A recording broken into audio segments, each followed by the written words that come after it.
I'm Claire Parker. And I'm Ashley Hamilton. And this is Celebrity Memoir Book Club, the podcast where we are having an absolute rave on top of a book. And if you want to just go to the regularly scheduled event, you can read the book yourself. This is the after party. If you want to go to the party, go to the party. But this is the after party. And if you don't like the after party, you said, I've got a bedtime and I'm sick of it. The people here are a little bit gross. I need to go to bed. I don't want to be around them. I respect that. And I say healthy choices for you. I hope you go home and sleep. But if you want to come party, baby, we are going to be out till 11:30. The next night. Yeah. We're doing blow. We're doing dust. We're doing heroin. We're doing Cat Marnell's How to Murder Your Life. Yeah. And also, we do not encourage recreational drug use.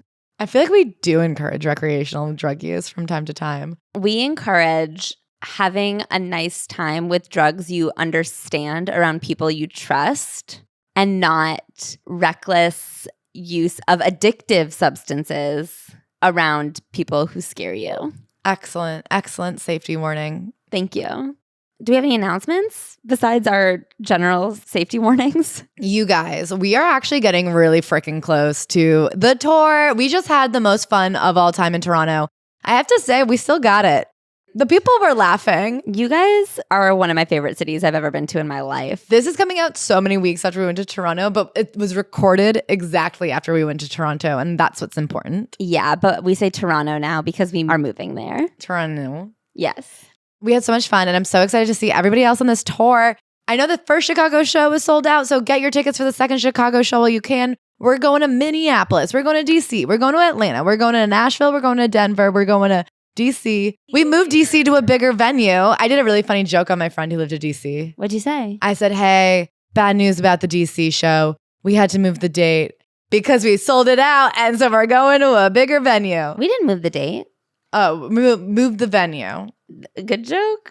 But if you've read the DM, it was funny. I believe you. Anyway, so we're so excited. San Francisco. Yeah, and that's it for now. There's still some tickets left, but they do sell out. Please come out. We'd love to meet you guys. I think we're going to have new merch for the tour. Sweatshirts and tank tops have been restocked on our website. We call it the Very Smart Worm sweatshirt because it is very intelligent looking. If you like that worm tank, it is actually one of my favorite tank tops of all time. Those are restocked, so get yours while you can before they sell out again. Anyway, Ashley, yeah. If you were a celebrity and last week was a memoir, what would you title your chapter? I am in my health girl era. I'm doing such a good job. I started going to the farmer's market, not just to like walk around the farmer's market and look at stuff, because that's what I usually do, but I bought stuff from the farmer's market this week. And me and the coffee lady are kind of in a fight, but me and the fishmonger have become very close friends. I like really did a shop at the farmer's market. Who are you? I know. And then I like made some food. I know. I went last night. She treated me to a dinner of kale salad, which was really beautiful. It was kale and salad dressing. From the salad dressing lady and kale from the kale person. And then she made us fish. Yeah. That definitely was cooked at least partially. I'm learning. It was anywhere between 80 and 100% cooked, which is all you need because sushi. I will say neither of us are dead at this point, almost 24 hours later. Yeah, so, we're learning, we're growing, we're working on stuff. But overall, I'm purchasing healthy whole foods and then preparing them as I believe might work. And I'm really excited for you. I found recipes on websites. I made recipes recently. Who are we? Who are we? This is so crazy. Claire, if you were to describe your week, not in terms of recipes, but just in whatever words you so choose, what would you title the chapter? It's kind of a kickoff of yours. Okay. You guys, I've been like on my fitness grind, but with the wedding coming up. And you know what I forgot that happens when you start working out regularly? What? You get really strong. And it feels so good. I had this idea that now that I'm 30, my body was just incapable of ever working out again. I was like, I'll never be like a strong, in shape, cardiovascularly fit person again. But you know what it turned out it was? The problem was just that I wasn't ever working out more than like once every 2 weeks. And it turns out that wasn't actually how you build endurance or anything. So all those times I thought I'd never be able to run a mile, it was just like if I had tried a third time, that would have been the trick. This weekend, I was giving Mac a piggyback ride. What? That's like a 200-pound man. And I was just thinking, oh my God, I could do squats. I was like so With jacked. Mac? Yeah, everybody was kind of impressed. Were you on drugs? No, I was on the high of life, baby. I just thought, wow, if there was a situation where Mac was like fast asleep and the house was on fire, he wouldn't even be in trouble at all. Because I could take care of it. You're like a fireman. I'm a fireman. The strongest profession there is. And I'm just like, look at me. Women can even be firemen now. Women can do anything a fireman can do. It's so nice when you work out a lot and then you're like walking upstairs or something and you're like, look at me just walking up these stairs like it's nobody's business. There's nothing freakier than going to a workout class and being like, I can do that move.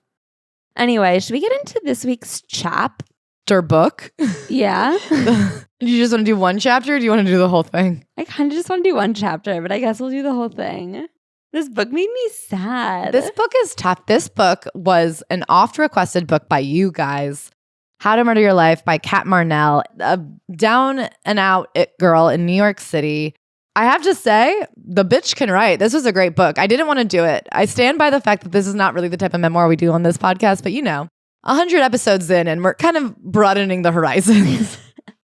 I will say our horizons started to broaden when we did Leah Michelle's cookbook/journal.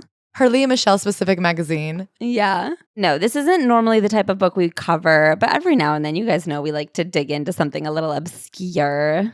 And this was great, and I'm excited to talk about it. It was very good, but again, it like bummed me the fuck out. Tell me more. I felt like very anxious reading this book. I felt very sad about society reading this book. I think that there is a lot of drug addict enabling that happens in just every little corner of our world. And it's really sad the way we get so much entertainment out of watching people ruin their lives. Even the way people are so ravenous about this book, it's still like a really sad story with no real consequences.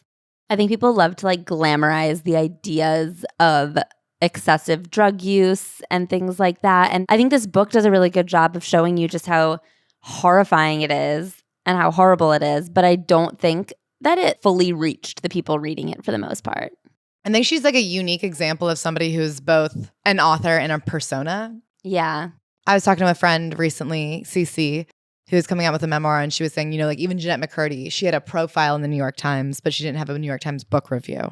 I'm looking at the back cover of this Cat Marnell book, and she did have a New York Times book review, but she also has a New York Times profile.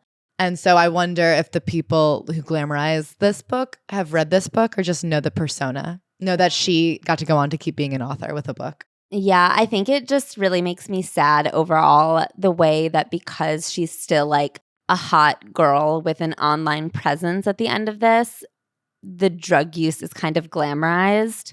And I think that there is like a certain level of drug addict that people are like excited and impressed by, where if two things were different in her life, people would be quite repulsed by her and like would pass her on the street and not give her $1. Oh yeah, this book is about the glaring privilege of privilege. Yes. But like well acknowledged. Yeah. That's what I'm saying is it's not her. There's something about like the culture around this book that stresses me out. Mm-hmm. So she starts with an anecdote about one of her worst but not bottomed out moments. It was just a really bad moment in the heart of her addiction. She was 26 years old, an associate beauty editor at Lucky magazine. When you're a magazine editor or an associate editor, you get invited to a lot of press events. There are a lot of events where like advertisers and makeup lines and beauty companies will invite you to these things to just like ingratiate themselves with the magazines. Everything you see influencers do today that everybody's like, how are these brands affording these trips for these girls?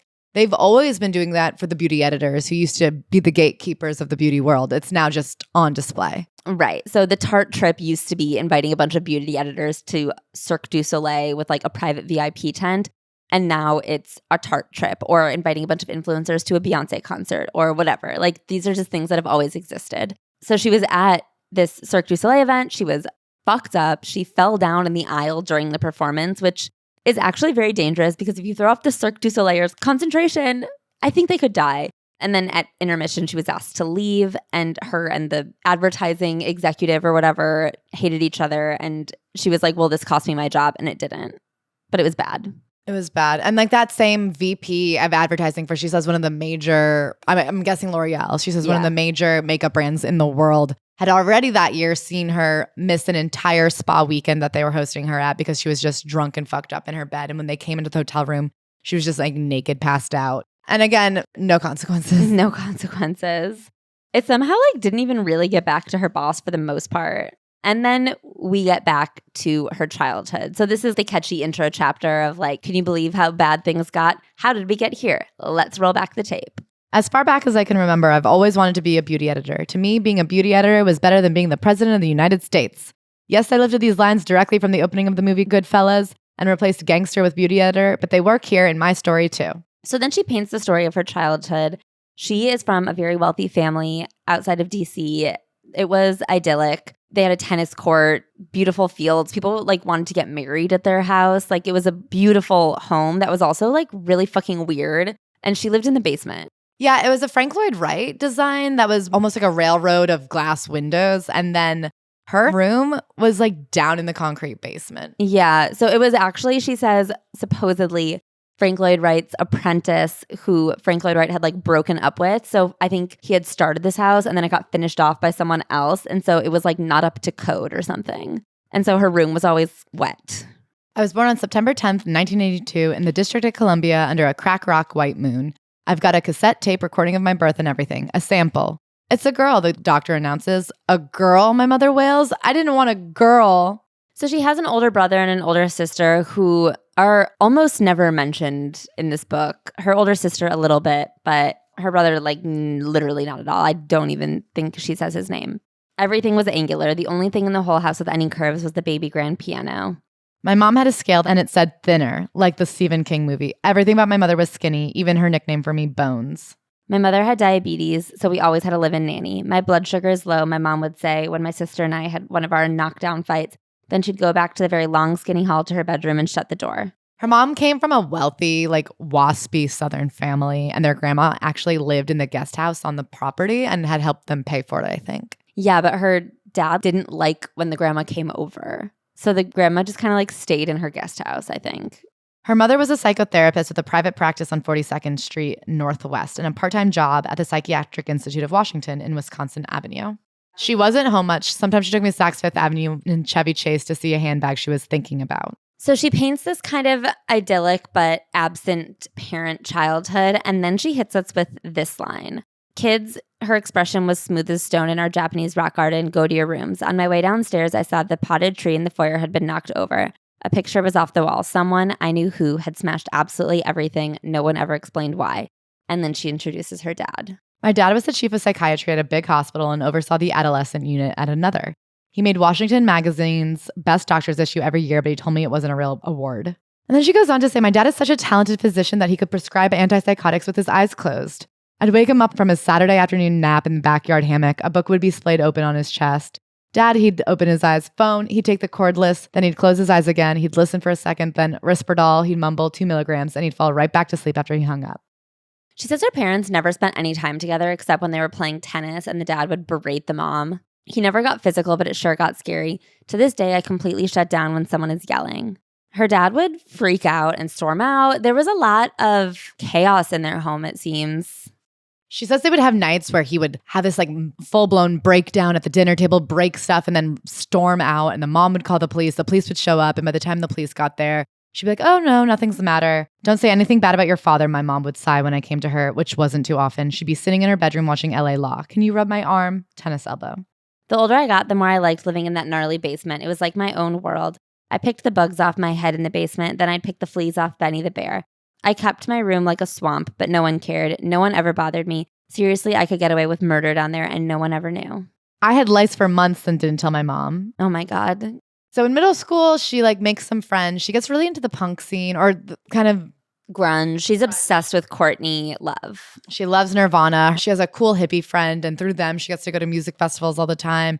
She loves making her own magazines. She loves listening to all that music, doing her hair, thrifting, and her parents absolutely fucking hate it. So her dad's super conservative and is always finding ways to ground her to take away privileges. And at first, it wasn't that bad. But then when she's 13 and her sister is 14, her sister gets sent to like a Paris Hilton Utah school.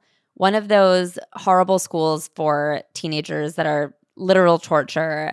When she was 14 and I was 13, Emily pulled a knife on my dad in the kitchen. My dad put my sister in a psych ward, then took her out again. I didn't ask questions, that is, until one Sunday when I came upstairs for breakfast and Emily was gone. She talks about going to visit her and being so freaked out by what she saw that the girls all had no eyebrows. They seemed so freaky.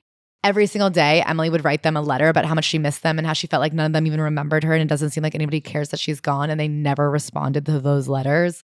And she was like, I could tell it was fucked up. They shouldn't have sent her away like that. They shouldn't have sent her away like that. So basically the way she explains it is her dad had these horrible fits of anger and Cat and the mom would just clam up and Emily, the sister, would fight back. Especially as she got older, she would scream back. And so that's why she had to go away, because she didn't submissively take the dad's meltdowns. My parents have said that Emily had to go to Utah so that peace could be restored to our family, but that's not what happened at all. My dad's stress and therefore his temper was worse than ever. He screamed and screamed, even though there was no one yelling back anymore. And now, with Emily gone, he screamed mostly at me. So then the dad at the dinner table will just start placing things in front of her that they had found in her room and grounding her for them. So he finds a Bikini Kill CD that says Pussy Whipped, and he's like, this is inappropriate. You can't go on your ski trip.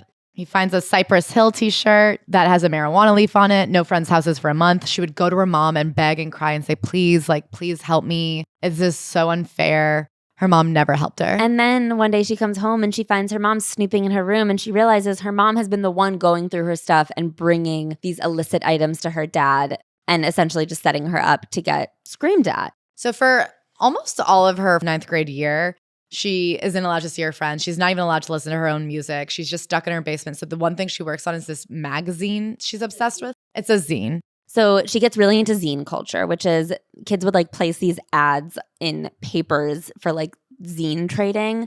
So you could make your own zine and trade it for someone else's zine, and they would print out copies and mail them to each other.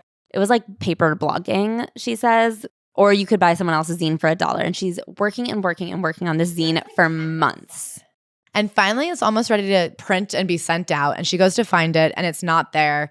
And she goes up to her mom, and she's hysterical, begging, I'll do anything. I sobbed. I was still on my knees, pounding on the floor, trying desperately to get through to her. Please, Mom, if you love me, you'll give it back. You don't understand. Please, please. This went on and on. Nothing works. I'd coaxed obscene CDs back and things like that from her, but tonight was different. My mom had a funny expression as she watched me implode. This is how I knew it was bad. Eventually, my mom admitted that she couldn't give me my zine back. She'd shown it to my dad, who destroyed it. I didn't know it meant that much to you, she said. So after that, she's like, all right, I have to get out of this house. And she goes to them at the beginning of her sophomore year. Her grades had become awful in high school. She's like, I don't know what happened. The hormones just made me stupid. But she goes to them and she's like, I want to turn my life around. Please send me to a boarding school. And they were like, great idea, because they seem really pro the out of sight, out of mind approach with raising children. So she gets sent to boarding school and she's excited about it. Her dad says, you need to cut the crap. You need to get your shit together. And she's like, yeah, I know. I didn't want him or anyone else in the family, but mainly him, to have a role in her life anymore. So she gets there in time for the second trimester, and her grades are pretty bad, and she just doesn't know what to do. She's like, I look at the paper and the words are moving around. I can't focus. And then one day in the final semester of the year, she's hanging out with this guy, and he's like, oh, just take some Ritalin. She had never seen Ritalin before. He's like, well, I have ADD, and this is the symptoms, and this is what I take for it. So she takes it, does her homework, stays up all night, and nails everything. And she calls up her dad and goes, I have ADD. I need Ritalin. And he sends it. She says that her and her parents have a different version of how this story took place, but we do know that by the next couple weeks, her dad was regularly prescribing her Ritalin. Her grades just went up and through the roof. By the next year, she was getting high honor roll. She was tied for highest GPA. Yeah. And so all that next year, her grades are incredible. She's also doing drugs, so she makes drug friends. Yeah, she says that having access to these drugs make her friends for the first time since she got there. And she's friends with all the senior kids who party a lot. And they don't just party like kids party. These are rich kids at boarding school. So they're going into the city on the weekends, into Boston and into New York, renting hotel rooms and having these drug-fueled orgies. And she never has anywhere to go, and she just tags along. The thing about having drug friends, though, is they're not your real friends. She remembers going to Boston one time and tagging along with the older girls who just dump her at the boys' hotel room where she's just kind of abandoned for the night, told to take a bunch of shots, and it's where she loses her virginity. And this is the beginning of a ton of experiences like this where she is just so vulnerable, completely left alone, and with awful men. Yeah, and it's hard because she doesn't agree that she was taken advantage of almost. And it's fine. You know what I mean? Like, I don't want to put that on her if that's not how she chooses to process these experiences. But it is very disturbing.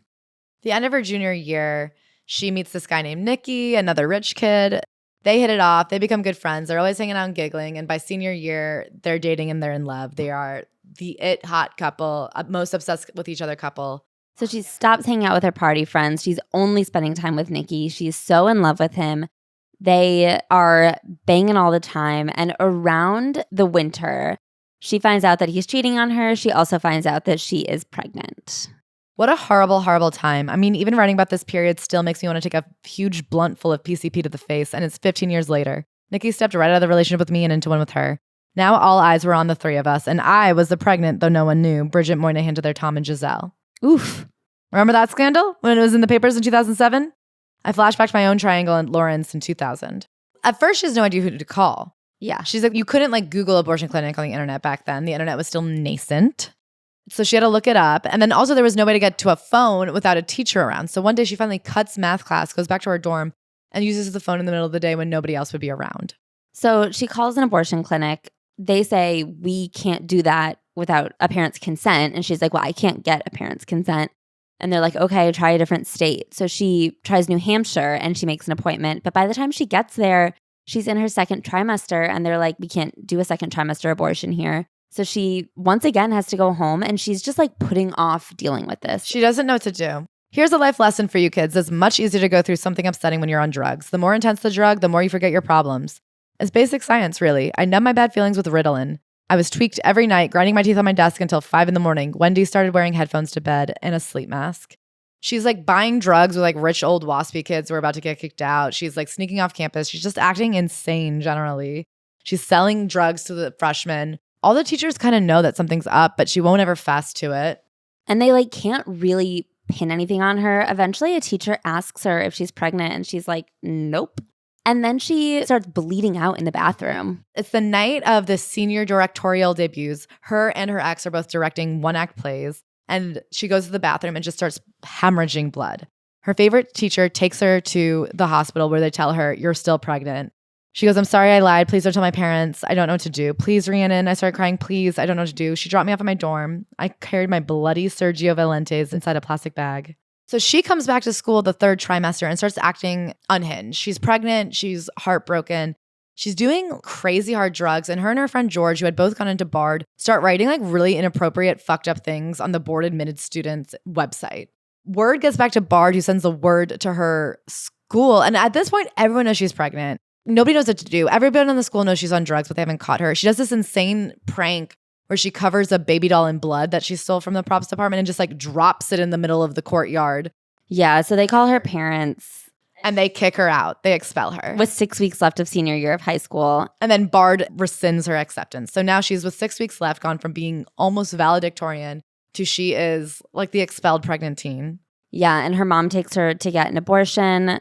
And she has a horrible experience. Her mom does not allow her to get the anesthesia to be knocked out. And she doesn't even know how far along she was, but it's definitely like as far along as you can be. And I think still legally get an abortion. And she was like, it was terrible. It was a terrible, painful, excruciating experience. The way she writes this experience is so harrowing. And then she's just having an absolute meltdown on the way home. She's heaving and sobbing and she can't calm down.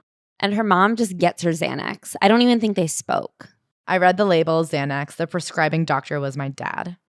So obviously we usually stick to what's in the book. And in this book, Cat writes in really deep and scary detail about her drug addiction, which was kicked off by her parents prescribing her Ritalin and Xanax. And then you have her sister, who we know from the internet as someone who is falling apart right now. And you're like, of course, these are two girls who grew up in this situation where like no one spoke. They just prescribed you drugs and sent you away. I hate to be like, well, A plus B equals C, but like A plus B equals C. Like if you don't let kids be people, if you just like drug away their problems until one day they have an absolute mental breakdown, they will definitely have an absolute mental breakdown. So they have to take her back home. She enrolls in this DC school that's like for basically rich kid dropouts or rich kid fuck-ups where you can pay per credit. And everybody there has been kicked out of like these super prestigious schools. She gets a boyfriend there. She says that they spent the whole summer just driving around doing drugs with this like high-level politician's son who has Secret Service there, who will come and like let these kids drive drunk and do hard drugs. But if somebody has like a disposable camera, that shit gets thrown out. I have a theory that it's Al Gore's son. I believe that. I looked it up because I was like, who would have Secret Service at this point in time? And Bill Clinton's vice president was Al Gore. His son is 40 years old and has been arrested for drug use. Oh. Doesn't that seem right? And Cat Marnell is 40. Yeah. Spot on. Right? Because not everybody's kids get Secret Service. No. It has to be VP only, right? I think it's like VP and up. Yeah, because in Veep, Selena Meyer's daughter had Secret Service. Okay, well then fact checked. What other proof do you need? And how much lower does it go? Do like Nancy Pelosi's kids have Secret Service? Does Nancy Pelosi have kids? It feels like no, because I wouldn't even know that they exist. So she's 17, kicked out of high school at a new burnout high school, partying with politicians' kids. And then she gets the idea for acting school. She's like, of course that makes sense. I'm going to go to acting school. She gets into acting school in New York, but I don't know what acting school it was. She just didn't care about it. She spends the summer, I guess, alone in New York. Living in this storyteller's loft in like one of the spare bedrooms, but she wasn't allowed to go anywhere in the loft except for the bedroom and the bathroom. And then the other person who lived there was the storyteller's adopted son, who was Ishmael, the writer of A Long Way Gone, which is about his time as a child soldier in the Sierra Leone Armed Forces. And I saw that man speak in my high school. It was great. It was incredible. And it was also one of those speeches where you went home and you were like, well, I should stop being alive. Like, what am I contributing to this world? It was crazy. He was the most positive person I'd ever met in my life. He came to our school and he was like, yeah, so what they did is they got us all addicted to drugs and they would wake us up in the middle of the night and you were never allowed to sleep more than 1 hour and they would starve us nearly to death so that we'd become so dependent on them that we had to like murder whoever they said. But then when I got to college, pulling all-nighters was a breeze. And sometimes, you're sitting there during the SATs, you might get hungry. Not me, because I'd been used to starving myself for days. So in the long run, it was like good practice. And I was just like, oh my God, I'm over here like, I can't do my homework. It's on the other side of my room. I literally was like, I need to like stab myself in the eye. I hate myself so much. He had a really good perspective on things. I think he made a shit ton of money on that book, as he should. Go buy the book. Anyway, so she switches to Adderall from Ritalin and loves it. She loves Adderall. She's like, oh, this was what I was looking for. So she spends the summer alone, but like hopped up on Adderall. And that's when she also dabbles in bulimia for the first time. I was flat out depressed by the 4th of July. It was bad day. I desperately wanted to go to the FDR Drive and watch fireworks, but I didn't have anyone to go with. I couldn't go watch them alone, I thought, because people would know I was a loser. So she ends up binging and purging for the first time in her life here.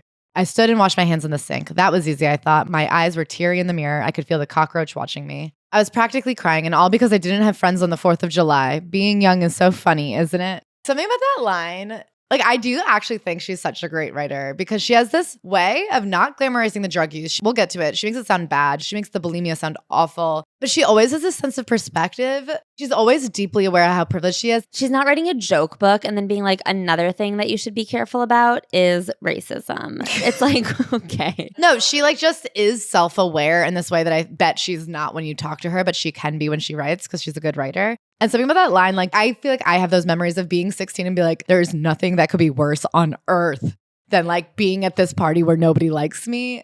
I mean, not having plans on a Friday night. I remember just feeling so uncool. That you could die. That I could die.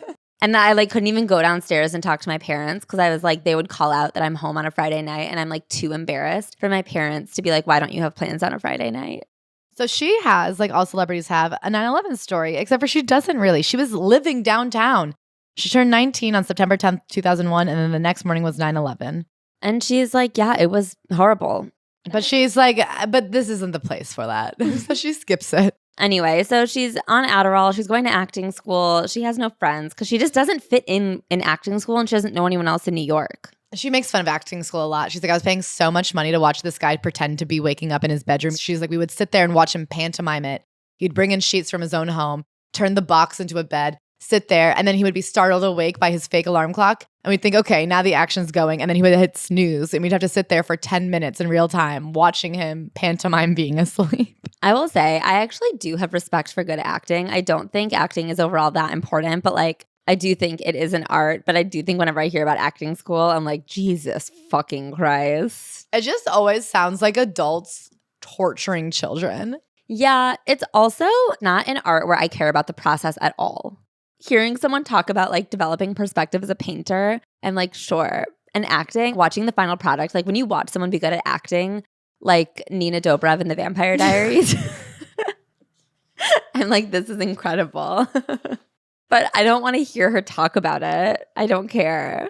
So she would just like take Adderall and stay up all night and walk around town by herself looking for people to hang out with because she wanted to be a part of this like cool downtown nightlife, and she knew it existed, but she didn't know how to get there. And she loves partying wholeheartedly. Like she actually does love partying. She's not looking for it to be cool. She wants friends, but this is actually the activity that she likes doing, and she figures out her way in. She hangs out at the Comedy Cellar one night, the famous comedy club.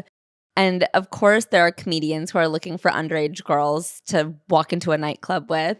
And she finds them and she gets brought to a nightclub with them. And she's like, wow, this is it. This is exactly what I've been looking for. I have to go to the Comedy Cellar every night and wait for pervy comedians to round up underage girls to walk into a nightclub with. That first night I walked into the club and there was P. Diddy, who was still Puff Daddy back then, and he grabbed my arm and wanted me to sit at his table. It was so exciting. I mean, I was 19. I didn't join him though. I just kicked off my sandals and gyrated to Hot in Here on a sofa elsewhere, though I might as well have been dancing on a cloud. Bliss, man. I hadn't been that happy in a long time. I never wanted the night to end, but of course it did. I walked home at 4:30 in the morning feeling throbby and exhilarated. I had to go back, not just to that club, but to that world. But how? Every night she just shows up to the cellar and she's like, I get to the point where I know all the comedians. She even kisses Dave Attell one time. Gross. To be just kissing a 19-year-old girl. He is truly like 78 years old. Yikes.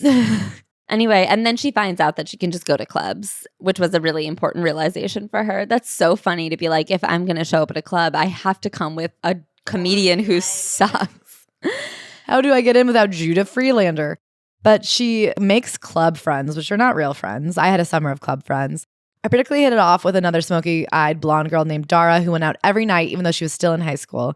She and her spiky-haired boyfriend Ben had just been profiled by Nancy Jo Sales in a Vanity Fair story called Ben and Dara in Love and Nothing Else Matters. It's so crazy to me the way we like glamorize party teens. And people are still obsessed with them. Like, I love Gossip Girl. I still didn't have any real friends and I was very ashamed about this. Sometimes I got called out on it. Why don't I ever see you with anyone, sneered Ben one night when I plunked down at his table at Flo. Don't you have any friends? Where are your friends?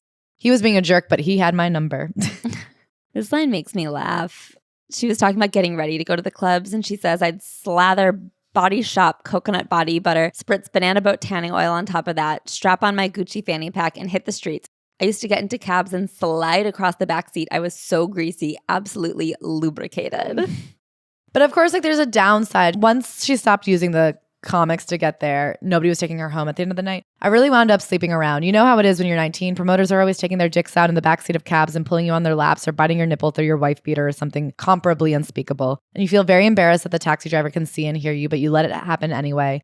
It was all just part of being young in New York, I guess. No one was taking me home to make love to me. Let's just put it that way. And she just keeps going through stories of like a promoter who kind of had her locked in a bathroom stall, fully naked, even when the lights came up and they were banging to make her come out. Going home with a liar, a not guitarist for a famous band, and like how rough he was. And then just his roommate comes out of nowhere and she has to grab all her clothes. And like she's always in these situations that are just getting more and more dangerous. And she's just like, you know, that's what happens when you're alone and drunk every night in New York City. And I'm like, yeah. That's so scary. Stop it. Then she makes more permanent drug friends. She becomes close friends with this guy named Michael, who is a Calvin Klein model. They would just do drugs and have sex all the time. After our binges, male model Michael would need days and days of space to isolate and sleep and be depressed. I didn't understand that when I was 19, but of course I do now. Addiction, it's rough. Male model Michael would go on to sort of lose his mind and have to move out of the city and back in with his parents, who were, incidentally, honest-to-God rocket scientists. It's sad that the drugs took him down, but of course he might say the same thing about me. So then finally one summer, she meets a bunch of Upper East Side rich kids and starts dating one of them named Alex. And she falls in with this group, and the rest of this group, we have got the fat Jewish, a couple of the other people I don't know, a guy named Same. Who is a graffiti artist, if you're big in the graffiti community. Yeah, but then we've also got Sebastian, who looked like a hunky Disney villain with his muscles and white blonde curls. I don't know if we know a Sebastian. Think back to a random coke dealer that Emily Ratajkowski made famous. Through marriage. And divorce. And childbirth. Anyway, he was part of this like rich party crew. She has a new group to party with. She and Alex are in love and they're doing a fuck ton of drugs. She's also always cutting her hair and her clothes. stuff is getting cut. She's also quit acting school and enrolled in regular college, but then Alex and his whole group of rich kids moved to San Francisco. And he proposes to her and it's like, let's just get married. And she's like, well, I have to drop out of school and move to San Francisco with my husband. And her dad is like, fuck off. And so her dad cuts her off, stops prescribing her Adderall. Then she moves back and then she calls him and he prescribes her more drugs. The good thing that actually comes out of this Alex relationship is because he has all these random rich friends. Of course, there's some magazine Nepo baby. And one of his friends hooks them up with a job in Vanity Fair's fashion closet, just like steaming and organizing clothes. And then she's able to parlay it into an internship. Yeah, she finally finds a purpose in her life by getting in the Condé Nast elevator every day at 4 Times Square and being with all those clickety-clackety fancy gals. And even though her boyfriend drops out like a month in and is like, oh, I don't need this job, she's like, I actually like love being here and took it dead serious. Yeah, she figures out that magazines are just her true calling, her one true love. She's obsessed with print magazine journalism. And then another friend of a friend gets her an assistant intern job at Nylon, which she is like genuinely obsessed with. And she falls in love with this really cool beauty editor named Charlotte, who would never tell you herself, but is like super famous. Is like a real cool Nepo baby. Yeah. So Charlotte is awesome. And then after that internship ends, she ends up getting another internship, I believe at Teen Vogue. And then from Teen Vogue, she ends up with an internship at Glamour. And after her third internship, she gets kind of a part-time job at Glamour, just organizing and managing the beauty closet, which is where all the beauty samples are sent. And she's in charge of like making sure the editors get the right samples, the photo team gets the right samples. She organizes the beauty sale every couple months where they just like sell off everything in the beauty closet to people who work there. And she's just pounding Adderall to get through the day and having the time of her life. And an incredible intern. She like knows that she needs to work her butt off to do this. So she never says no to anything. She does every job. She's there on weekends. She stays late. She really is obsessed with this gig.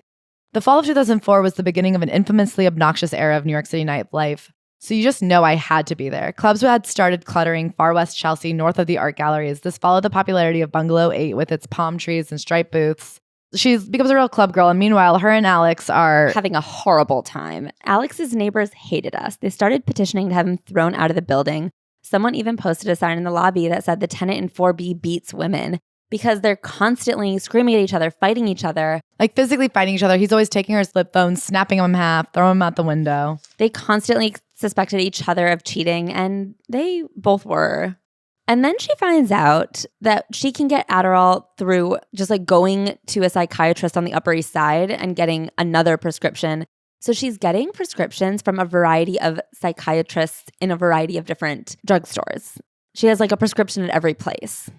Alex and I broke up for good in December. I tried to feel better about the same old ways by dancing on banquettes at promoters' tables and fucking mad dudes, but it wasn't fun. Every night I'd cram into the taxis after the clubs with Alex, Same, Alden, and Fat Shoe and hit the other parties. I kept home drunk and dolo. I was lonely and getting lonelier. At least I had a new hobby, doctor shopping. There were so many psychiatrists in my new neighborhood and I just had to try them all. So she's getting more and more and more drugs. She's constantly taking Adderall, and then she's taking downers to go to sleep because she's hopped up on so much Adderall that she can never actually sleep. And her Teen Vogue internship comes to an end. So she's done with college. She needs to get a real job. And she is obsessed with working at one of the big magazines. And she is just doing everything she can to apply. And she has great recommendations at this point. So she's applying and applying and applying. She also still has this Glamour part-time job, like organizing the beauty closet. And she becomes obsessed with Jean Godfrey June, who is the beauty editor at Lucky magazine. She reads her book and then is just like fascinated by this woman. And every time her boss at Glamour would come back from an event, she'd be like, was Jean there? I'm obsessed with her. And she honestly believes obsessing over Jean got her this interview at Lucky magazine to work for Jean. She gets the job. She becomes her boss and she's just over the moon. This is her dream job at her dream magazine for her dream boss. And she and Jean click like jelly. And like, she is a very talented writer. She talks about writing her edit test for this job. And it seems like she's so good at understanding the voice of the publication she's writing for. There is a lot of talent there. She's just too strung out to finish her job ever. Yeah, so I think she was a great assistant because it was like serving one person. And I think she can be very charming and good at like a hands-on task. And like her addiction wasn't what it would ultimately become. But while she is there being this assistant and helping JGJ and getting to do little tiny beauty edits, she's also becoming more and more addicted to pills and more bulimic. When I wasn't doctor shopping, I was grocery shopping at 4:30 in the morning. I returned from a night at the chorale room or home or wherever and changed my party outfit into something terry cloth and hit the 24-hour food emporium. So she would get all her favorite foods and then binge and then purge and then binge.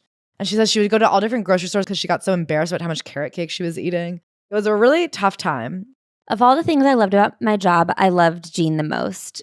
She is obsessed with Jean. I mean, even to this day, you'd think like working for someone would tarnish the relationship because I do feel like once someone is your boss, you're like, ugh, never mind. They're a human and they're kind of a bitch. She, I mean, to this day, I think has so much regret about the way she absolutely lit that relationship on fucking fire. I'd stay at the office until 10 or 11 and sometimes well past midnight, amped up, researching beauty products online, organizing Jean's office. I never wanted to go home. Whenever I wasn't at Lucky, the badness came back. I would be Tress Gloomy, Eeyore-esque, trudging up to my building from the train, and I was probably the only 24-year-old on the planet who dreaded weekends. I didn't go to clubs anymore. I binge ate and vomited pizza and muffins on Friday nights. Sometimes I took Adderall at 2 a.m. just to make my bulimia stop, but then I couldn't sleep. I'd crash at 2 o'clock Saturday afternoon and then wake up around 10 at night, go out and buy food and do it all again. Is reading this stuff getting repetitive? Welcome to addiction. And I found that line so interesting just because I think we've read so many books where the addiction is so repetitive and the writer never acknowledges it or changes. And I do think it highlights her skill as a writer that this is a story about addiction, which is a boring story. Yeah. Like watching people cycle through the highs and the lows and the attempts to get better and the relapses. It is a story that's just hard to read over and over again and not narratively compelling because very rarely is there a change. But something about one, the way she writes is really interesting. Then two, I think the thing that's interesting about her life is her life keeps getting better. Like the cycle doesn't change, but the situation keeps improving, which is bizarre and hard to understand. When you're reading it, you're like, how could things go well from here? And then they do. And you're like, what the fuck just happened? She talks about how the one thing she could not do, no matter how hard she tried, was hit a deadline. She was so bad at hitting deadlines. And one time she gets assigned more of a story than she's usually allowed to do. She's assigned a paragraph on goat's milk and goat's milk and beauty products. And she is up for like 72 hours weeping and obsessing over this story. And finally, Jean is like, you have to give me whatever you have. There's a deadline. This is a magazine. We go to print. And finally, she's like weeping in Jean's office and Jean just like tweaks it into a proper paragraph. And she's like, I can't believe it took her 2 minutes. Secret ingredient goat's milk was bad. The lowest point of my career so far. Little did I know, though, the lows were about to get much lower, and all because of a mouse. So she moves into a new apartment and there's a mouse. But is there? I do think there was one mouse. She moves into a kind of gross apartment on the Lower East Side. And because of her bulimia and her binge eating, she's constantly hoarding food in her bedroom. And she says bulimia is a rodent attractor because the binge phase, she would just like leave shit out and she would just be doing it until she literally passed out. She would often take like uppers or downers just to get herself to fall asleep. So she would stop the cycle. And then she would wake up and be like covered in pizza crust. And so she got a mouse and it drove her fucking insane. And she ends up going into remission from bulimia because she wants to avoid the mouse. She has a rule, no food in the apartment. But her friend who crashes with her sometimes eats a pizza while she's out of town. And she comes home to just mouse droppings everywhere. She calls an exterminator. They spend months trying to get this mouse out of her house. She's so afraid of it. And even after they do catch the mouse, she's constantly hallucinating more mice. And I will say, hers was worse, but even after I had that mouse problem, I was so scared of the mice. I was like hallucinating mice for like months. I would like see them in the middle of the night. Beth slept over that night, but she couldn't stay forever. The next day at work, I was weepy and demented. All I could talk about was the mouse, the mouse, the mouse. She's literally at this incredible spot. That's the other thing is throughout this book, you get the juxtaposition of her horrible home life where she's just falling into addiction, the cycles of her bulimia. And then meanwhile at work, she's being sent to the most expensive spa in the world. She's being sent to like these incredible resorts and hotels and amazing brand trips and getting free product and like anything that her boss doesn't want gets handed to her, like a Lanvin bag, like just anything she wants, she's getting. And then meanwhile at home, her house is covered in rat poop. And suddenly she just like can't get out of bed because she's over medicating herself to not freak out about the mouse. And then she like can't go to work. I didn't want to go to work. I'd think as my alarms went off and off and off. I could barely lift my head or open my eyes. I just want to sleep. Addiction versus ambition. It starts small. My bed felt like a wad of gum. She ends up falling asleep at the office one day because she can't sleep at home. She's so afraid of the mouse. I mean, she becomes so insanely paranoid. She's staying up all night. She's freaking out. She's hallucinating the mouse constantly. And she's always having to call her sister Emily to like save her. And Emily at that point was working in PR. She was very successful. She was living in Gramercy. And it seems like was like the put together one. So She is like going more and more crazy over this mouth. She's staying with her sister. She's like trying to leave her apartment as much as possible. And then she explains that her hair had dreadlocked because she had stopped washing or brushing it. And she's working at this beauty magazine where everybody is like, what is going on? You have literally like knots in your hair that are visible. And at one point, her boss literally just says, you have to go get this taken care of. Like, you can't keep coming to work as a beauty assistant with like hair that hasn't been brushed in months. She finally goes to the hair salon and they're like, there's nothing to do but cut it all off. Eventually, she calls her parents just weeping. By early summer, I was the sickest I'd ever been in my life. I was so desperate to feel better that I did the unthinkable. I called my family, told the truth, and begged for help. I must have been extra exhausted and really deep in the darkness. I don't remember the first part of the conversation with my mom. I just remember crying really hard on the phone. I think I'm addicted to Adderall. I think I have a serious problem. Let me get dad. Her dad, the doctor, says that's impossible. Adderall isn't addictive. And the dad was like, well, then you're not getting any more Adderall from me if you're going to talk like this. She's like, that's the point. And her mom goes, we'll figure this out. Maybe you should just go back on Ritalin. So they get her to the psychiatrist who she finally opens up to and explains everything that's been going on, the addiction. And she's like, okay, well, you have to go to rehab. And she refuses. She's like, I have a job. And the doctor's like, okay, well, then do outpatient therapy with me. And you have to promise not to do drugs. So she gets a bit sober for a minute. She's doing less drugs, I think, and she's like a bit more controlled. And then, of course, she loses control again. She has an appointment with this doctor and she shows up drunk. And the doctor's like, okay, well, you have to go to rehab. So she goes into the office and tells Jean what happens. She tells her completely everything and just cries. I care about this job so much. I love working for you. It's the most important thing in my life. I didn't mean for this to happen. Please, please, please. And Jean like incredibly says, your job will be here when you come back. We will get you the help you need. You'll go on disability, take the time you need, go to rehab. It's fine. And so she goes to this fancy schmancy rehab, Silver Hill. It's $28,000 for 28 days. And she's like, holy shit. She like doesn't even realize how fancy it is. At the rehab, they're like, well, who is paying for this? And she's like, oh, I guess I'm from rich stock. So she's like, I didn't even think of myself as an addict. I thought myself as like a party girl. And she also didn't really want to get sober. She just like needed a break. Yeah. So she takes it as like a 28-day break time. And she's having a great time. She's exercising. She's getting fresh air. She's got a new rehab boyfriend. Yeah. She doesn't hear from her parents the entire time. And then she gets out and goes back to work. Her mom had gone to her apartment, emptied out all her stuff, put it in the storage unit. And when she comes back to New York City, she lives with her sister while she finds a new apartment. And she moves into a duplex in the West Village with two finance people who are like, the one rule here is no drugs. We're gone a lot. We're just looking for a roommate. We want to keep it calm. And Kat is like, oh yeah, totally. I'm not on drugs right now. She's like, I literally don't do drugs. Meanwhile, Jean has written her like the kindest letter about what a talent she is and how smart and amazing she is. And it's not always going to feel the way it feels today, and to keep going. And her addiction is constantly in the back of her mind. First of all, staying sober in your 20s is almost impossible, but she hadn't dealt with any of the underlying issues. We've all heard about the people who lose everything, their homes, their jobs, their husbands, their wives, their teeth, to finally get clean and start over. Maybe I had lost my house keys a few times, but that was it. I was only 25. I still had my job at Lucky, my family support, my health. I hadn't lost anything. She stays sober for a little bit, and then one day she just starts drinking again because she has this roommate named Becky who's just like a peppy finance girl. And she's like, what am I going to not get a margarita with Becky? And then with drinking, she starts doing drugs again, and it just happens. This is also when she introduces us to Marco, who is her best friend for the next few years and a literal demon from hell. At first, she and Marco get along swimmingly. He'd always be like, you're so creative. Your Adderall-fueled wall collages are so impressive and amazing. She felt like he was the only one who knew the real her. And they would just do a ton of drugs together. We'd talk a little and he'd spot me the 15 pills to get me through the week. As soon as I got my next script, I'd pay him back. Then when Marco was inevitably short a week or two later, I'd spot him until his next doctor's appointment. We never screwed each other over. Pillhead honor code.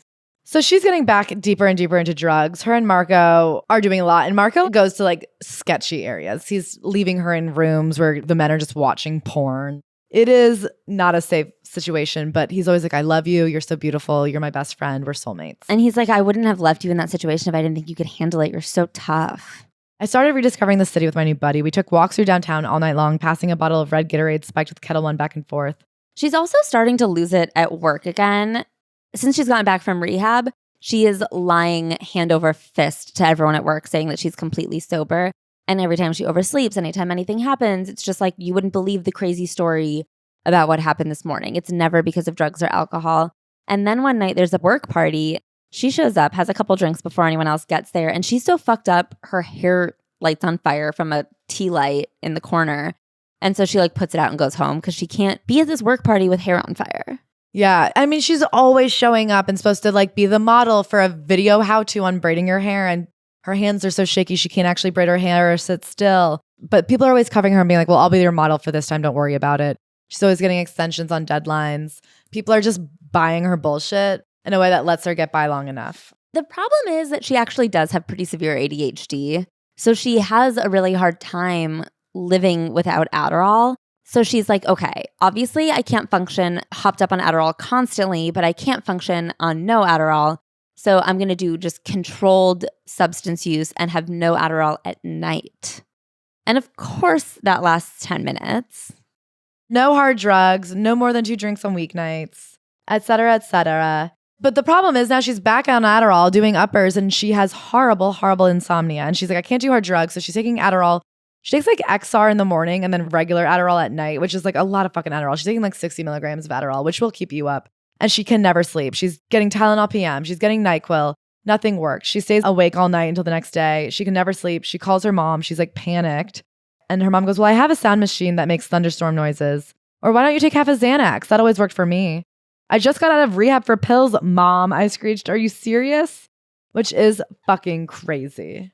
Listen, an addict is responsible for their own addiction. But not if you're a minor who's been prescribed by your parents. Yeah. And at this point, obviously she's 25, but the fact that her parents are like, why won't you just take drugs and be normal? Yeah. So then she starts seeing mice again. She's not taking downers again. She's only taking Adderall during the daytime, but again, she can never fall asleep. And because she will just go days without sleeping, she starts to believe that mice were like in her belongings from the old apartment and then came to her new apartment, and she sees them come out in droves at night.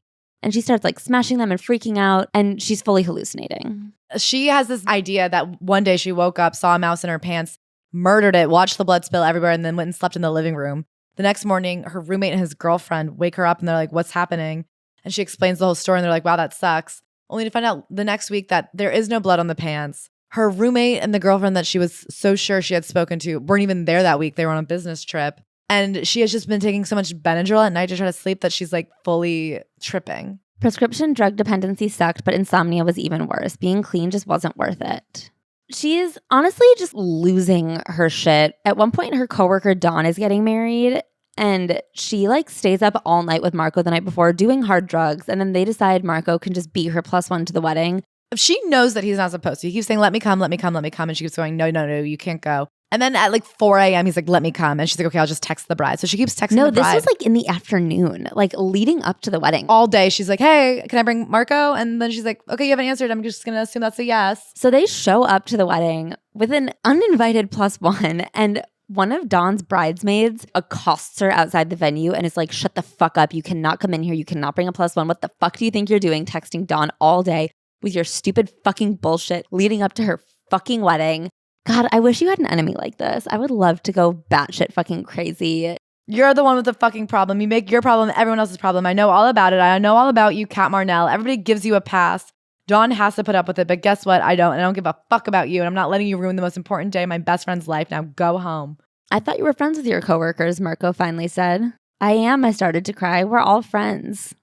I think she does a really good job of putting her story into perspective. Clearly, her story isn't the real story. She thought she was like getting by at work. Her coworkers were just like gleefully covering for her, but she was a pain in everybody's ass. She won't stop talking about the mice, and everybody's like, yeah, that sucks. Like, it's insane. Yeah. It's like a year of talking about how you can't sleep because of mice. So this is 2008. The publishing industry is going through a bad fucking time. There are major layoffs. Dawn is laid off. And Kat is promoted into her position. It's crazy. Kat is promoted to become an associate beauty editor at Condé Nast. So now, instead of just occasionally being thrown into the fire at an event or whatever, and by thrown into the fire, I mean literally getting fucked up and lighting her hair on fire, her job now is to go to these beauty events to represent Lucky Magazine to advertisers and brands. And so she says she had gotten out of rehab And when her dad had picked her up, he had said, it's time to cut the crap. If you fail to remain sober, the rent checks stop. I'm out.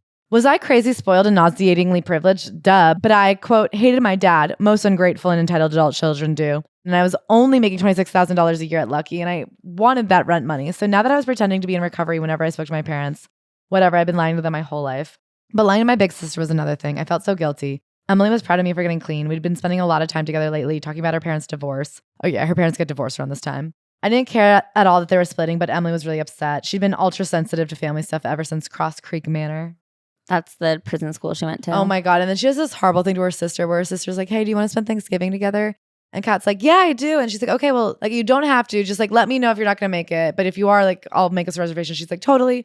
And her sister keeps calling and checking. And on Tuesday, she's like, hey, like, we're going to do Thanksgiving, right? I have a reservation at 6. She ends up doing heroin with Marco all night, passes out on Ambien, wakes up, and it's 8 p.m. And she's missed dinner by a mile. Because of this, her family is like, okay, so you're back on drugs. The rent checks stop. But she had just been promoted, and she's like, I didn't even need the rent checks from them anymore. I was making $40,000 a year.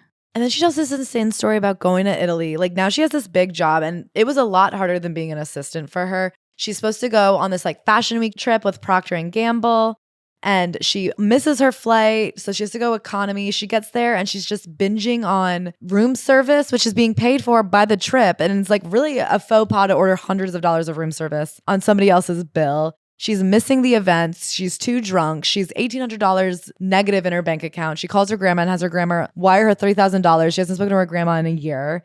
I can't believe that this like never got back to her boss or that no one cared. She cries to Eva Chen, who didn't hire her at Teen Vogue. And Eva's like, it's okay. She's like, I'm a drug addict. I'm so fucked up. Because she had missed her flight, she had mixed up when the flight was. So she had to pack in 10 minutes and she couldn't find her pills. And she says, if you really want to see an addict, take away their pills. Yeah. And so she just has like a meltdown on this trip. Can you imagine hysterically crying? She's at like the Dolce & Gabbana mansion, hysterically crying to Eva Chen about how she's a drug addict and a fuck up. I mean, it is really sad and scary. I couldn't stop. I knew that I should quit my job when I got back to New York, and I was so fucked up that I didn't care. I was never going to be okay, I thought. She has to move out of her apartment because after like the mouse incident, things are just never really chill with her roommates, and she moves in with Nev Schulman. Of Catfish fame, who has this gorgeous mid-century modern apartment with like really nice furniture. And luckily her room has its own private entrance. But you'll see, things go real bad in poor Nev. She applies to be his roommate, and he's looking for just a normal roommate. And she says, I am very healthy and normal. Nev took the bait. Catfish. I will say Nev Schulman is like a fucking idiot. To be like famously someone who gets tricked on the internet and then find a roommate on the internet and then get tricked again. It is just like, get outside, Nev. Stop trying to make friends on the internet. Touch grass. Okay, so Marco, her horrible best friend, gets a girlfriend. So they're spending a little bit less time together, but their time has gotten much more toxic together. Like all of his positive energy goes into the girlfriend, and he's only coming to Cat being a psycho energy. I'd noticed how lazy and entitled my friend had become lately, like he was king in my home. Also, he always is buzzing all night, and Nev is like, you have to tell your friends to stop buzzing in the middle of the night. And she'll be like, please stop and be nice to Nev. And Marco will be like, fuck Nev and fuck you guys. And she just like still lets him over all the time. He's doing more and more creepy things. Like she's always passing out from the heroin and letting him paint her naked. But then one night she wakes up and he's like taking a photo of her with her legs spread. Funny, I mumbled, closing them. Then I went back under. Another time, Marco's gaze snapped up. He lunged at the cat. He wanted to stomp on its head with his boot. The cat jumped in the air. Marco, I said. I fucking hate cats, he grumbled. He didn't like any animals as far as I could tell. I'd also once stopped Marco from kicking a drug dealer's dog in the projects. And this is one of the many weird things I started to notice about my sweet soulmate, about my dreamy best friend. Oh, Jesus. I mean, it is one of those things where you're like, okay, well, this is obviously a fucking lunatic from day one. His ex-girlfriend had a restraining order against him. That was like a big joke to them. Yeah. But meanwhile, at work, things are cooler and cooler. And they're starting to come to terms with the fact that you have to be online. Like print is slowly going online. And so she goes to like Lollapalooza and does It Girl article write-ups. And all of her work does really well online. Like people love her online voice. And so I guess her talent really does save her. Yeah, but they really like don't respect it. She's constantly just like, yeah, I was doing these stupid blogs that everyone was giving me good feedback about them, but it sucks that all my bylines were on the internet because the internet will never last. Meanwhile, Marco is like coming over. I stole that bitch's passport, he said unnecessarily. Then he stared at it, curled his lip. That's fucked up, I said. Fuck that cunt, he growled. Next time she falls asleep around me, I'm going to cut off all her hair. Marco, don't even joke about doing that to a woman. That's the sickest thing I ever heard. That is the sickest thing I've ever heard. So Marco brings a junkie over. His new pal is called Trash Can or something. Lester Garbage Head. She thought he was 80, but he was just addicted to heroin. Lester's going to teach us to fix, Marco announced. He'd found a junkie, a real one to tutor him. And she's so lonely that she's like, well, I guess I'll hang out with Trevor, Marco's other friend, and Lester Garbage Head. They're always stealing Nev's spoons to do heroin off of. Yeah. And they think he doesn't know. Eventually, she gets called into Jean's office, and Jean is like, hey, I heard that you were drunk at Cirque du Soleil. And she's like, no, I wasn't. I tripped because it was dark. And she gets away with it. I mean, it really is like enabling. I would love to know JGJ's history. I would bet Jean has a real history of dealing with addiction in her life because the way that she keeps covering for Cat and allowing Cat. Yeah, like I'm sure she thought like, oh, this is someone I can save if I just like keep them safely employed. The way that we keep being like, she gets away with it. She's not getting, somebody is Covering for her. Yeah, somebody high up with all the power is saying you're allowed to be drunk and high on heroin. At one point she shows up, she had tripped when she was high and like scraped up her knees really bad and didn't even know. And she never changed her clothes. So she just showed up to work the next day covered in blood all over. And she had like no idea. And she was like, oh, you know, it was crazy. I had a nice coffee in my hand and I just fell down a stoop. And they're like, and then you wore that to work? And she's like, it was casual. It just is so bad. She ends up hooking up with Marco and then he starts being so mean. He goes from being really mean to being like insanely mean. He'll just show up at her house and like take money and take drugs and storm out. He steals her keys constantly and he'll just go into her house and take shit. She says it took her a while to realize that when he had her keys, he controlled her because then she couldn't stop him from coming in the house and she couldn't get into her own home and like she lived in fear of him. And he would just come in whenever he wanted and steal all her shit and then leave. And she just keeps letting him up and she'll be like, you stop robbing me. And he'd be like, okay, and then rob her. Marco, I should have been angry, but I was more confused than anything. Why was he acting this way? Because he's a horrible person. Then he stood up, pulled a can from his jacket pocket, spray painted groupie across the bedroom wall in hot pink.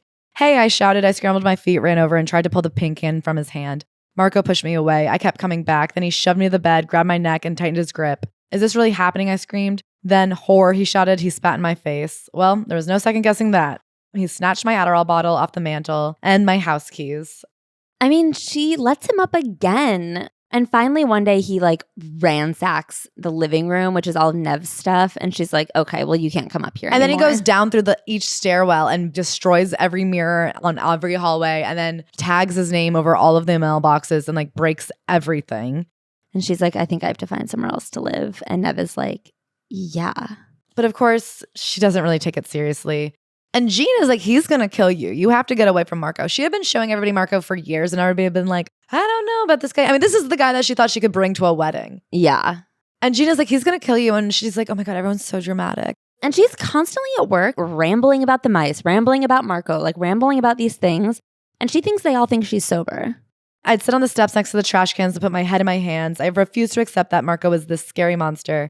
Marco would sit next to me and I'd spend 40 minutes trying to get through to him. You have to stop robbing me. This shit is so stupid. Just come back. Where do you go? This isn't you. I'm not giving you any more chances. I started stashing my pills, purse, money, anything of value in my closet for safekeeping. At one point, he breaks in again and locks her in her own closet, steals everything she has. So he takes her keys and leaves. And one day she comes back and she's been completely wiped out. She has literally nothing left. So she goes to his dad's house and then to his friend's house and she robs him and he starts freaking out. The relationship honestly persists even beyond this. We can't get into every instance, but it's so horrifying. So she and him stopped speaking for 2 months, but she goes, I was so lonely that Lester Garbage Head called me from Arizona. His father had just died and Lester was cleaning up the house. Did I want to join him?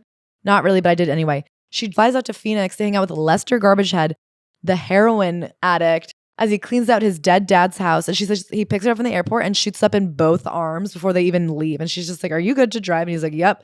And after 3 days, he goes, why'd you come here if you're not going to fuck me? And she's like, oh, okay. And she just goes home. And she's just lonely and she's sad and it's devastating. Like her life is so bad. Her apartment is dirty. She has no friends. She has no one in her life besides her boss. And so she goes to Vegas to go to the Oscars of Hair and present an award. She's drunk on stage. Everybody in the fucking industry is there. She comes back home. She gets an email from Neve with the ominous subject line, you are not the victim. Oh boy. I opened the email, which was epic. A missive, way too long for me to reprint here. Nev was furious that I hadn't moved out yet. He called me destructive, selfish, messy, and inconsiderate of him, his girlfriend, his home, his life. You wonder why people are always mad at you. This is why. Then it didn't help that I found one of my many missing spoons in your drug box covered with crack. Oops. I sat by baggage claim reading this over and over. I had no idea how to respond. It wasn't crack, I finally wrote back. It was heroin. Jesus Christ. Otherwise, I have to admit, Nev had some salient points. She gets called into a meeting in JGJ's office about the fact that she may have been drunk at the awards show, and she decides to go to an NA meeting. It's her birthday. Yeah, it's her birthday, and she like unloads. And then afterwards, she tries to just sneak out, and they were like, no, you need our numbers. Like, you need to call us. You need to keep coming. And she's like, awesome, I will. And then she intends to never talk to them again. I slept like a club baby seal all that night. The next morning, my BlackBerry was lit up with messages from the NA chairwoman and a few other women, but I didn't write back. I was too embarrassed. Besides, I felt so much better now that I had gotten some rest. And it was fashion week, and I had the Charlotte Ronson show that morning. I dabbed on some NARS Heat Wave lipstick and pulled an Isabel Marant étoile floaty dress over my head. As a Condé Nast editor, goddammit, how bad could my life be? And so then she goes to this fashion show, and she sees this cool it girl who she'd done a profile on, Chrissy Miller. She goes to say hi to Chrissy Miller, and Chrissy's like, oh my God, you have to meet my friend Leslie. Leslie is the chairwoman. And she's like, what the fuck? She's like, this is the universe. And suddenly she has respect for people in NA, because if cool people know cool people in NA, then I guess NA is cool. She's like, I can't believe other addicts work in fashion. She literally says, she's like, I had no idea that bloggers could be addicted to drugs. I was like, exclusively. Anyway, so then she's in JGJ's office. She lies again about being drunk at the awards show, but she's not doing good. She hits up the graffiti guys again and just is like straight up like, hey, I don't have any friends. Can I come hang out with you? This is so stupid that I believed her. But she talks about how like she really sees it kind of as a sign that she met that woman, Leslie. That had been God's way of telling me believe. I pulled on a Marlboro Ultra Light. I just had to be patient. I repeated this step in my head over the next several weeks. And guess what? All that positive thinking really made a difference. Slowly, day by day, I started to feel better, more social, more creative, more at ease around other people, healthier. I refocused on my career. I even went on a few dates. Just kidding. I caved and called Marco. It's true. She just keeps falling back into these same horrible patterns and reading it. It's like watching a horror movie. I'm like, don't go in there. She calls him. He comes up. He's shooting her up. He's like, you have horrible veins. They're like laughing about him injecting into her neck. Look, you can stay in your sleep if you want, but I'm only giving you this one chance. You understand? Marco nodded. This is a test. Eventually, he starts robbing her again, and she flips out, and she's like, you have to leave. I fucking hate you. And of course, this is not the last time they see each other. They just keep doing drugs. It's Christmas now, and she's like living with him basically, and they're just on this loop of drugs. They're watching Eyes Wide Shut over and over again. And she says she just keeps like nodding off and coming back, and that movie is still playing. She's going to work. They have these meetings every week. They keep being like, well, Kat, like, what are you guys doing? And she'd be like, January is strong brows. And they go, we know. That page shipped 3 weeks ago. We're on to February. So the new opener is bronzer combined with blush. We call it brosh. Blonzer, Faye corrected me. Right. She's just bombing and looking horrible in these meetings. Things with Marco are just once again in a tornado. She's kind of relying on her sister Emily to like come save her from this Marco situation.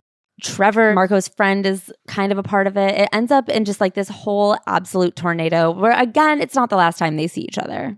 It was Friday night. I went home, had my locks changed, and went to sleep. On Monday, I called in sick to work. On Tuesday, I called in sick. On Wednesday, I was in such bad shape at work that the magazine contacted my family. Later that day, my dad drove 4 hours up from DC to talk to me.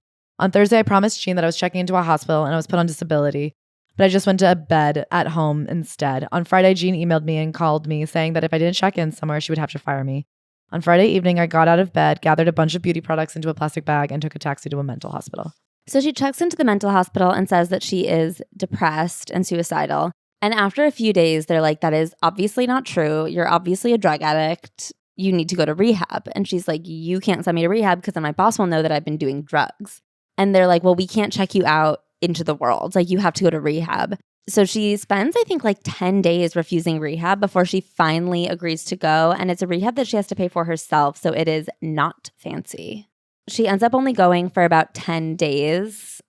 She says, it's very bad form for a privileged addict like me to talk smack, pun intended, about an affordable treatment center. At $100 a day, that's what Spirit House was. But I'm gonna do it anyway. That's how much this place sucked. So what if it was inexpensive? They couldn't keep people there. At least one person got up and bailed or went AMA against medical advice every day. The rest of us fantasize about it. Also, when she's in the mental hospital, her parents come up and they want her to have a talk with her parents, and she refuses to talk about mental health with her parents because she's like, what the fuck are they going to do besides just prescribe me more drugs or something? Like, this is so insane. We don't talk to each other. And her mom is still like, I think the real problem is her ADD. I think it's her behavioral problem. And then she's like, and then she had that horrible abortion when she was in high school, and Cat loses it. Yeah. So she's at rehab. She stays for a few days. You can't get sober unless you want to get sober. Yeah, that's the thing. I guess she's technically sober this literal day. Yeah. So she goes back to Lucky for a few months. Everyone's treating her with kid gloves.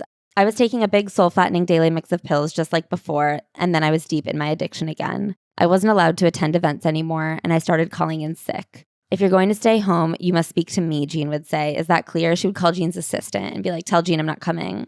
But she would just keep doing it. But she was still writing these little blog posts that were actually quite successful and doing well.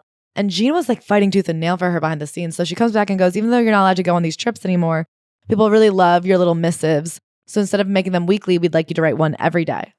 And then she just can't. Like, that's too much work for someone who is like fighting ADHD and taking a fuck ton of stimulants. So she thinks she sees a rat again at her desk, and then she just like fucking loses it. She goes in and says, I have to quit. And Jean is like, I want to help you. And she's like, you can't. So she leaves, and then she's just unemployed and in her room taking drugs constantly, just like Adderall and then Xanax and then Adderall and then Xanax. Yes, February 2010. She had 1 month left of insurance from her severance plan. I filled a few months worth of Adderall, Adderall XR, Vyvanse, Xanax, Klonopin, Valium, Ambien, and Lunesta. Each script was only $5 or $10 with my Aetna card. When my insurance ran out, I officially bowed out of the game of life. I was all alone. No more Condi, no more alarm clocks, no more F-Train, no more iced coffee, no more beauty events, no more desk sides, no more production meetings, no more editors-in-chief, no more deadlines, no more pedicures, no more haircuts, no more internet, no more outside world, no more getting dressed, no more effort. It was all over. Then she tries to overdose. And she tells her mom. Her mom sends the police and Emily in. They bang down the door. They literally have to break the door open to get her out. They bring her to the hospital. And the next day from the hospital, she calls her sister and says, can you get me at Bellevue? It's a long story. And her sister is so pissed. She finally does show up and then leaves immediately, puts her in a cab with no money. And only then does Kat remember, oh yeah, she was there last night. She's also trying to freelance at this point, but she can't meet a deadline, let alone a deadline when she like doesn't have a desk and anyone watching over her shoulder. So she turns in the worst essays you've ever read to Self magazine. She has this fear that Marco could come back at any minute. So she links up with this DJ from LA who sounds fucking horrible and his friend Soupy. They protect her at first. They threaten to kill Marco. They say, leave us alone. And then he just moves into her apartment and he's like a real drug addict who's always keeping night hours. And he just is so awful to her. He's constantly saying like, just because I'm staying here doesn't mean I want to talk to you. You're not my friend. He's also like raping her all the time. He's using her for sex. When she stops having sex with him, he's like assaulting her constantly in her own home. She finally kicks him out. And when he shows back up a week later, he'll buzz and buzz and buzz until she like lets him back up again. And we were talking about this earlier. It's just so horrible to read about these people who are in her life. But when you are an addict, when you're living your life like this, you only have other horrible people in your life because anyone with like a head on their shoulders is not putting up with this. My life was on repeat like Marco's Eyes Wide Shut DVD. I knew that man outside was bad. I buzzed that bad man back up. She ends up getting pregnant and having another abortion. It was over in a snap. I woke up surrounded by other girls coming out of anesthesia, but only I was strapped to a stretcher. You were screaming and thrashing around, the doctor said. The nurses took me out of their restraints. I went into the bathroom. My hands trembled as I applied my lipstick. I didn't have anyone to take me home, so they just let me go. I walked out into the street and put on my headphones. It's Britney, bitch. It was a gorgeous early evening. I'd been in the abortion clinic for hours and hours. The sky was turning pink over Union Square. I pulled a 30 milligram Adderall out of my pocket and crunched it between my teeth. Then I put a piece of Trident pink bubble gum in my mouth. Brittany and I sauntered down Park Avenue South. I knew there was a blood streak on the waistband of my white cutoff shorts, but I didn't care. So at this point, she's gotten an eviction notice. She has no job. She has nothing in her life. And she calls her grandma again. She goes to visit her grandma and she cries. And her grandma says, we're going to get your life back on track. You're going to work with my life coach and I'm going to support you financially, like if you stick to the program. And so she does this kind of unofficial rehab with her grandma's life coach where she spends a couple months with her grandma and then she'll go back to New York City for like 2 weeks and then back to visit her grandma. The first couple months, she's just with her grandma and things are getting better. She's working out every day. She's helping her grandma unclutter her house. She's meeting with this life coach who just keeps doing personality tests with her that she thinks are silly, but they're kind of working because Vanessa is like, okay, we're not even going to focus on this addiction because I don't have the tools to work on it. You don't want to work on it. We're just not going to work on she's it. like, I'm more interested in the finances. She's like, you're taking a lot of money out of a lot of expensive ATMs on the Lower East Side. Yeah. And then they're like, okay, well, you need to find a passion again and you need to be excited about something. They're also like, you need friends. So she calls back the graffiti guys And she starts partying with Same again, like Alex's buddies. And so having friends again is nice. And she says her party friends become real friends. So I think she has friends at this point. And so she's splitting her time between Alphabet City and Charlottesville, Virginia, with her grandma. And the life coach is like, you need to find something you're passionate about. And she's like, I am actually pretty passionate about beauty for dirty girls. She's like, why is there no edgy beauty for like party girls to like cover their under eyes? Like, it's not just about being a put together lady. She's like, there should be grunge beauty. So she thinks about putting together a blog, even though she really looks down upon online media. And then she finds out through Leslie, her friend who she met at the fashion show / at that NA meeting, that Jane Pratt from Jane Magazine is launching a new online project with Tavi Gevinson. Well, at that point, it was called like janepratt.com or something like that. And then she like gets a bunch of jobs at this magazine. It was kind of confusing. She keeps saying, no, I don't want a job and I'm an addict. And then they're like, well, they want a beauty editor and a drugs editor and somebody who will just like be disgusting. And she's like, I could do that. I'm disgusting. So this project keeps morphing. She ends up getting brought on as a full-time editor, even though she's like, that's not what I want. I don't want a full-time job. I want to be a contributor. And she's considered a founding member of this website. Yeah. Tavi Gevinson leaves. JanePratt.com, it turns out, was not an available website. It becomes xoJane, which pretty big deal. So she's a founding editor at xoJane, and she's a mess. It's the beginning of the first person personal blog essay, which at the time was groundbreaking. It's now regular breaking. And she's also doing PCP now. So that's like a big part of her schedule. She's getting dusted, she calls it, and then writing these essays during the day and then like flipping out at work. She's horrible. She's like a higher up at this company. Again, she's just failing up and up and up. She comes in and just berates everybody about how stupid online magazines are. And then she'll like write something that goes mega viral and she gets picked up by Gawker a lot. A lot of times Gawker will criticize or love what she has to say and it goes super viral. And then she'll just like fall off the earth for 6 weeks and go into like a drug-induced coma. But when she comes back, the website can't get rid of her because she is bringing in so many views. Yeah. And then she'll like come back and be like, why didn't you consult me on this project? Why wasn't I consulted on this article? This article sucks.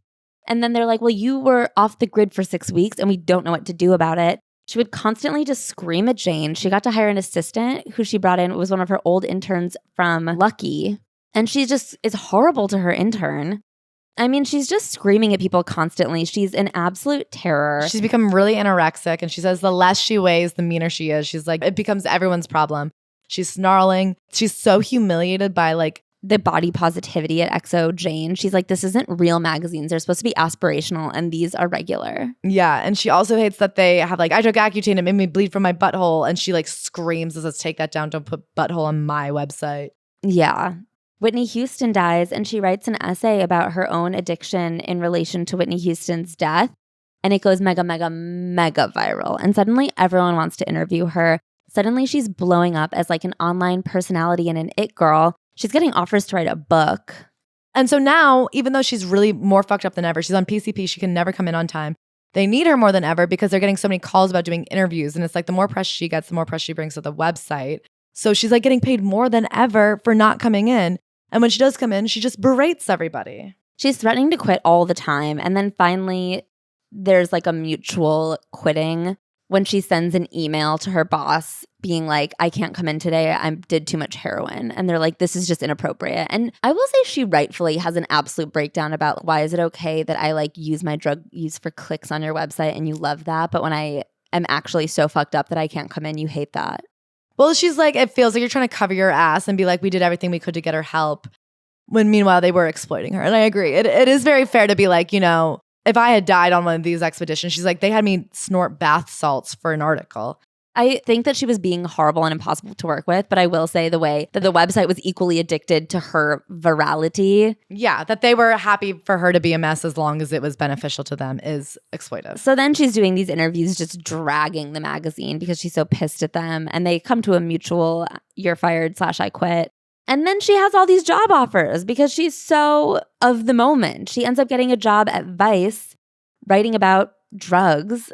She was telling all of the publications, I quit my job because I love doing PCP and it's really hard to do PCP and have a job. Yeah, so then they pay her to do PCP and barely have a job. And like the more that she is addicted to drugs, the more fame she gets. She gets a book deal, which is the book we're reading right now. It took me until spring 2013, almost a year after my career really popped off, to get a decent proposal together, but I finally did. Then I got a book deal, and now 2 more rehabs, 1 overdose, 2 boyfriends, another pregnancy, 2 apartments, and approximately 15,000 fucking years later, here you are holding that book in your chic little hands. And then the book just kind of ends. There's an afterwards. How did the crazy blonde drug addict get through the forest? She took the psychopath. She wraps everything up very clean. She's like, here's where everyone ended up. Me and my family are groovy now. And I'm like, what the fuck are you talking about? She's like, I'm a lot cleaner. She started writing this drug column for Vice. And then at some point, she had a heroin overdose. And so Vice paid to send her to this like really fancy rehab in Thailand and write about it. She says that saved her life almost. She's not clean, but she does the right amount of Adderall now. She does Pilates at noon and berries at 7, which I'm like, that's a lot of fucking working out. And she's like, everything's good. We all get along. We're so happy. I'll never be clean because I don't really want to be, but it's fine. I'm managing it. Who knows what'll happen next? It's insane. I can't imagine he hasn't blamed himself a little for my problems with ADHD drugs, her dad, and how their relationship is actually so good now. And I'm like, I actually don't think he blamed himself at all. I think that he thinks you're the problem and he was just doing his job as a doctor and not a father. It really was actually stressful to read the part where she just like doesn't hate her parents anymore. So it ends with her saying, and you'll never believe it, now I'm hearing that there's rats at Vogue. When I read the story in the Post, I was all, I could not have handled that. So maybe things worked out for my career when they should have. Then I started thinking, maybe there aren't really rats at Condé Nast, Maybe the person reporting the rat sightings is another drug addict, ambitious beauty assistant hallucinating things under her desk. A girl like I used to be. Did you ever think of that? Honey, if you're out there, it's not always going to feel like it does today. Or maybe my theory is crazy, but so many girls do take Adderall these days, so you really just never know. It's a crazy book. It's so scary that she's just like a real person who's just still out there. And she says, my sobriety or like whatever version of it she is at right now is precarious. She's like, I don't go to meetings. I don't maintain it well. I'm very worried for her. Yeah. It's a really well-written book, though. I have to say, like, in the Caroline Calloway of it all, I get why Cat Marnell doesn't super want to associate with her. Oh, same. She is like such a talented writer. I mean, as we were talking about it earlier, she's not putting on this life for the content. Right. I feel like right now we're in an era where we see a lot of people being what they think will get clicks. She is not being anything that she isn't. Her and Marco were not stealing each other's shit and calling the police and then like threatening murder so that they could write about it later. It was bad.